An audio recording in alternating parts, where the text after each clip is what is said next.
we're going to start with a chart with baseball. And, we talk about this often, Prez and Drew. Just because I'm giving you information doesn't mean it's wow information. But it's amazing when you ask people, who wins in baseball? Home favorites, away favorites? What are the records? People have no idea. They just automatically bet. And we break it down in the NFL. So let's look at last year. Let's look at what home favorites did and away favorites did. It's a very simple chart. Take a look on the left-hand side. Home favorites in Major League Baseball last year went 61%. The average line was minus 158. Home favorites actually picked up 18 units. So not a wow number at all, but at least you're informed. If you look at away favorites last year, they hit 58.4% with an average line of 145.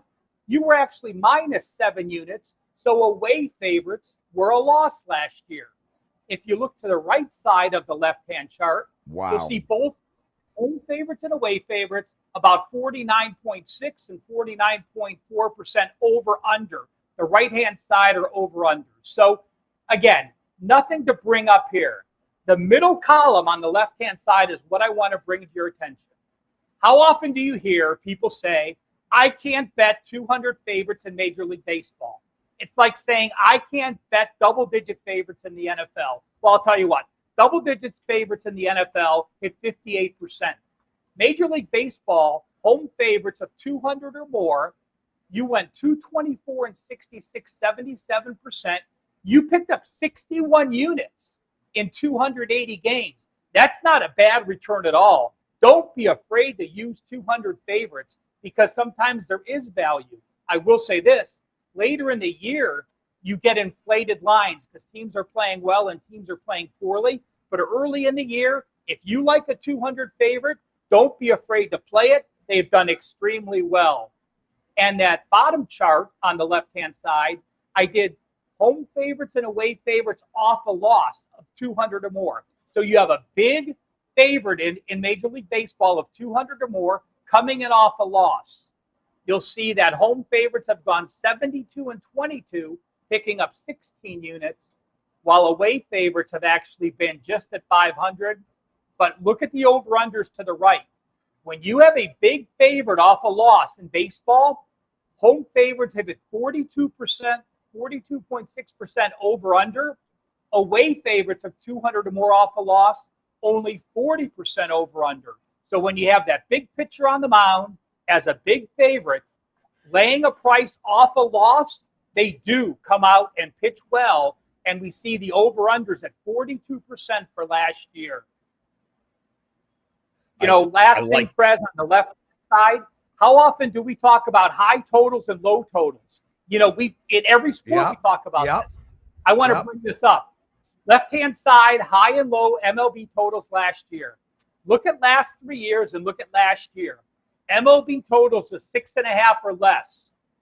43% over under the last 3 years. 42.3% over under last year. What does that mean? There's a reason totals are 6.5. And a lot of times you get two stud pitchers and bad hitters, and they don't need to go to 6. They don't need to go to 5.5. They get plenty of overaction at 6.5 because so many people want to blindly bet those totals that you're actually getting value on 6.5 totals. So don't be afraid to play them. That's been a winning moneymaker the last few years. And the last thing on that chart I want to show on the very bottom, there were 9 teams last year that used humidifiers. That has changed over-unders in baseball. MLB totals of 11.5 or more, Prez, not what we expect in other sports.